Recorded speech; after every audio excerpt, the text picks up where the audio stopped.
14 अप्रैल 2020 doctor बाबा साहब अम्बेडकर की जयंती। महामानव doctor बाबा साहब अम्बेडकर इनकी जयंती यह पूरे देश में और पूरे विश्व में बड़े पैमाने पर मनाई जाती है। लेकिन इस साल पूरे विश्व में कोरोना का जो महासंकट है उससे जब पूरी दुनिया लड़ रही है तो ऐसे अवसर पर देश में महामानव बाबा साहब अम्बेडकर की जयंती सार्वजनिक रूप से नहीं मनाई गई। कोरोना के संक्रमण से बचने के लिए यह एक सराहनीय कदम है। 2021 की आने वाली जो जयंती है, मुझे आशा है कि 2020 की जयंती का बैकलॉग पूरा करके 2021 की जयंती बड़ी पैमाने पे पूरे देश और दुनिया में मनाई जाएगी। डॉक्टर बाबा साहब अम्बेडकर की विचारधारा है, यह पूरे विश्व के जो मान्यवर है बड़े पैमाने पे उसे जानने की कोशिश कर रहे हैं।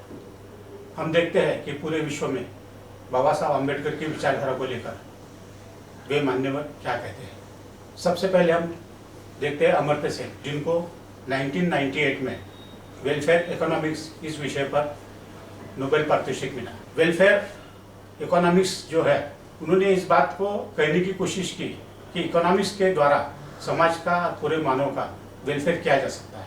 उन्हें यह प्रेरणा डॉक्टर बाबा साहब अम्बेडकर से मिली। वे कहते हैं, doctor Ambedkar is my father in economics. उसके बाद हम देखते हैं थाबू मैकेबी क्या कहते हैं। थाबू मैकेबी यह साउथ अफ्रीका के भूतपूर्व राष्ट्राध्यक्ष थे। 12 जून 2008 को अफ्रीका के पार्लियामेंट में बजट सेशन में बोलते हुए उन्होंने 13 बार बाबा साहब अम्बेडकर की इकोनॉमिक फिलॉसफी के ऊपर बात की और बाबा साहब अम्बेडकर की इकोनॉमिक फिलॉसफी जो मानव कल्याण की फिलॉसफी है उसके तरफ पूरी दुनिया का ध्यान आकर्षित किया। उसके बाद हम देखते हैं बेसिल फर्नांडो। बेसिल फर्नांडो यह human right commission south Asia के डायरेक्टर है, जो श्रीलंका के एक बड़े विचारवंत हैं। उन्होंने पूरी दुनिया के जो स्टूडेंट्स हैं उन्हें अपील की है कि बाबा साहब अम्बेडकर की एजुकेशनल फिलॉसफी है उसे आप जानिए। उसके बाद हम देखते हैं हारून रियाज। हारून रियाज यह रावलपिंडी पाकिस्तान के फ्रीलांस राइटर है। 14 अप्रैल 2011 को द ट्रूथ जर्नल, इसमें उन्होंने कहा, Pakistan struggling with its internal conflicts of ethnic and religious nature has been plagued by a community-oriented constitution.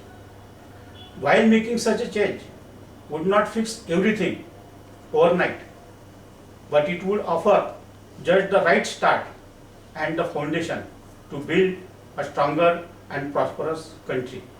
Pakistan needs an Ambedkar.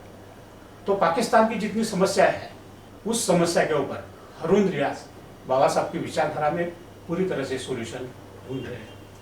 उसके बाद हम देखते हैं मैरियन बेलविंकेला, जो जर्मनी के सोशलिस्ट है।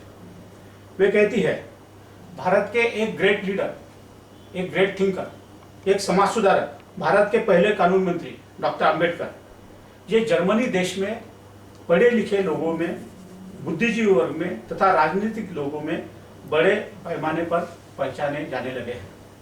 उनकी विद्वत्ता एवं उनका भारतीय संविधान बनाने का जो योगदान है उसे वो पूरी तरह से जानने लगे।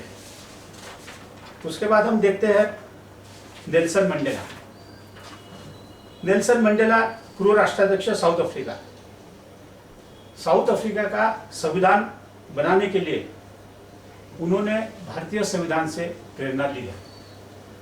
उन्होंने कहा है कि हमें आशा है कि साउथ अफ्रीका का नया संविधान बनाने के इस प्रयास में भारत के महान सुपुत्र डॉक्टर अम्बेडकर के शोषित पीड़ित लोगों का उत्कर्ष तथा सामाजिक न्याय का विचार साउथ अफ्रीका के इस नए संविधान में पूरी तरह प्रतिबिंबित होगा।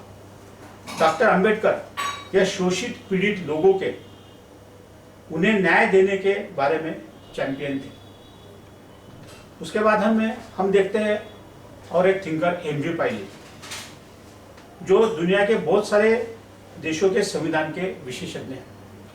ये कहते हैं, doctor Ambedkar was encyclopedic in the range of his legal and constitutional knowledge.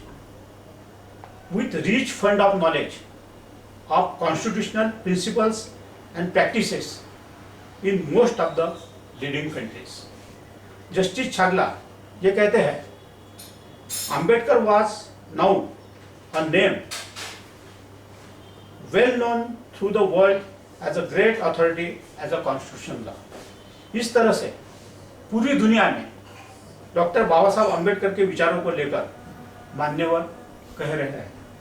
साथियों, डॉक्टर बाबा साहब अम्बेडकर की जयंती के इस अवसर पर हम इस greatest humanitarian revolutionary of the world, giant intellectual, symbol of knowledge, liberator of exploited and labour class, emancipator of woman, great constitutionalist and lawmaker, eloquent speaker, great economist and historian, great statesman and policy maker, महामानव को 129वीं जयंती के अवसर पर आदरपूर्वक अभिवादन अर्पित करता हूँ और पूरे विश्व के मानव के कल्याण की मंगल कामना करता हूँ। जय हिंद।